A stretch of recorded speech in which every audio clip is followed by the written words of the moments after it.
अस्सलाम वालेकुम वरहमतुल्लाहि वबरकातुहू। जनाब क्या हाल चाल हैं? ठीक ठाक है, उम्मीद है खैरियत से होंगे। आज की वीडियो के अंदर हम आपको बताएंगे कि कौन सा एसी लेना चाहिए, कौन सा एसी नहीं लेना चाहिए। एसी सादा जो है और डीसी इन्वर्टर वाला, इन दोनों के अंदर क्या फ़र्क होता है। और सबसे अहम बात कि हम एसी लगा तो लेते हैं, लेकिन मसला ये बनता है कि पूरा दिन गुजर जाता है, हमारा कमरा ठंडा नहीं हो रहा था। क्या एसी ख़राब है या हमें ख़रीदते हुए कोई गलती कर बैठे हैं, हमने उसके मुताबिक अपने कमरे, जो हमारे कमरे की रिक्वायरमेंट है उसके मुताबिक हमने नहीं ख़रीदा। इन सब बातों का आपको इस वीडियो के अंदर जवाब मिल जाएगा। इंशाल्लाह वीडियो एंड तक देखिएगा, आपके हर क्वेश्चन का जवाब आपको मिल जाएगा। जी, सबसे पहले शुरू करते हैं एसी। एसी सादा और डीसी इन्वर्टर, इनमें फ़र्क क्या है। डीसी इन्वर्टर जो एसी है वो कूलिंग भी करता है और हीटिंग भी करता है। सर्दियों के अंदर आप हीटिंग मोड पे भी चला सकते हैं, एज ए हीटर काम करेगा, और गर्मियों के अंदर कूलिंग आपको देगा। इसके जो एम्पेयर होते हैं वो ये 4 एम्पेयर तक कंज्यूम करता है। जब स्टार्ट होता है तब 6 से 7 एम्पेयर लेता है 1 टन का एसी, उसके बाद ये 4 एम्पेयर पे चलता है। जबकि इसके मुकाबले में 1 टन का जो एसी, अगर सादा एसी है जो, वो 11 एम्पेयर पे स्टार्ट होता है और 9 एम्पेयर पे वो चलता रहता है। ये तो हो गई इनकी एम्पेयर की बात। इसके बाद इनकी जो कॉस्ट है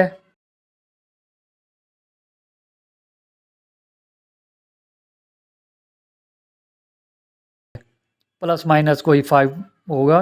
ये मैं आपको नहीं कहता कि ये कंपनी का लें इसका लें, वो आपने ख़ुद ही जाके देखना है कि किस कंपनी का। इस वक्त जो मार्केट के अंदर ग्री के, ओरिएंट के, ये सबसे ज़्यादा चल रहे हैं। अच्छा, अगली बात आ गई कि अब हमें ये कैसे पता चलेगा कि हमने अपने कमरे के लिए कौन सा एसी, कितने टन वाला एसी लगाना है। फार्मूला आपके सामने स्क्रीन पे है, फार्मूले को देख लें। लेकिन हर जगह पे ये फार्मूला अप्लाई नहीं होता। उसकी मेन वजह ये है कि हमारा मुल्क में टेम्परेचर जो है वो हर सिटी का अलग है। मसलन इस्लामाबाद, रावलपिंडी, मानसेरा, नौशहरा, इस साइड पे आप देखें तो जो गर्मियों के अंदर मैक्सिमम टेम्परेचर जो जाता है वो ज़्यादा से ज़्यादा 35-38 तक जाता है। जबकि इसकी निस्बत मुल्तान, खानेवाल, रहीम यार ख़ान, डेरा गाज़ी ख़ान, ये इस साइड पे आप चले जाएं तो यहाँ पे जो टेम्परेचर है वो 40 को क्रॉस करता है। अगर यही फार्मूला हम अप्लाई करते हैं एक कमरे पर, वहाँ पे हमें ये बताता है कि आपने 1 टन का एसी लगाना है। लेकिन 1 टन का एसी वो इस्लामाबाद में तो वो ठंड करेगा, कूलिंग करेगा, लेकिन जैसे ये एसी इस फार्मूले के मुताबिक हम मुल्तान की साइड पे लगाएंगे तो वो कमरे को कूल नहीं करेगा, क्योंकि उधर टेम्परेचर ज़्यादा है, धूप ज़्यादा देर तक लगती रहती है, इसकी वजह से वो कूलिंग नहीं होती।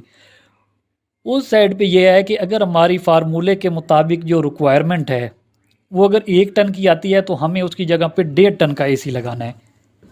अगर 1.5 टन की रिक्वायरमेंट आती है तो हमें उसकी जगह पे 2 टन का लगाना है। इसके साथ हमारा कमरा जल्द ठंडा हो जाएगा। अगर हम वही जो फार्मूले में जो निकलेगा, 1 टन का अगर फार्मूले के मुताबिक निकलता है तो हमारा एसी वहाँ पे कूलिंग नहीं करेगा। ये बात आपने जहन में रख लेनी है। दूसरी बात यह देखनी है कि अगर हमारे कमरे में सीलिंग मौजूद है, अगर सीलिंग नहीं है तो सीलिंग करवा लें। इसके साथ 20% तक जो कूलिंग है वो बढ़ जाती है। एक जो सादा जो है, जिसकी छत है, जिसमें सीलिंग नहीं है, वहाँ पे अगर एक एसी जो है वो 1 घंटे के अंदर कमरे को ठंडा करता है, और जबकि दूसरे कमरे के अंदर सीलिंग है तो उसके अंदर वो तकरीबन 40 मिनट के अंदर उस कमरे को ठंडा कर देगा।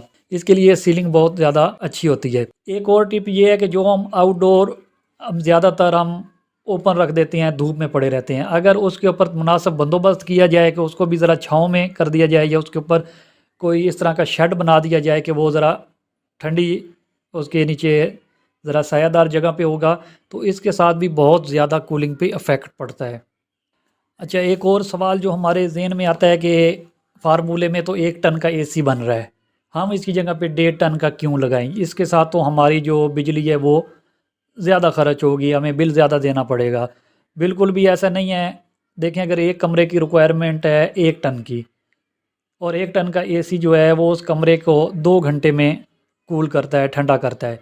जबकि उसकी जगह पे हम 1.5 टन का एसी लगाते हैं तो वो उस कमरे को 1 घंटे के अंदर ही ठंडा कर देगा।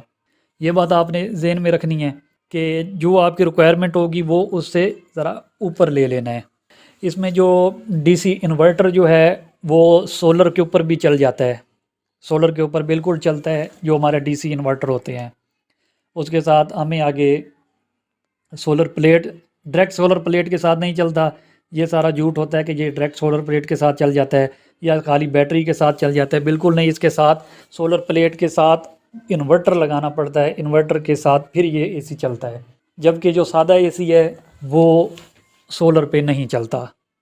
उम्मीद है कि आज की ये वीडियो आपको पसंद आई होगी। अगर कोई इसके बारे में कोई क्यूरी वगैरह है तो आप कमेंट्स बॉक्स में हमें बता सकते हैं। इंशाल्लाह ताला आपको जल्द से जल्द उसका रिप्लाई दिया जाएगा। चैनल को सब्सक्राइब करें, लाइक करें, शेयर करें। आपका बहुत बहुत शुक्रिया। अल्लाह हाफिज़।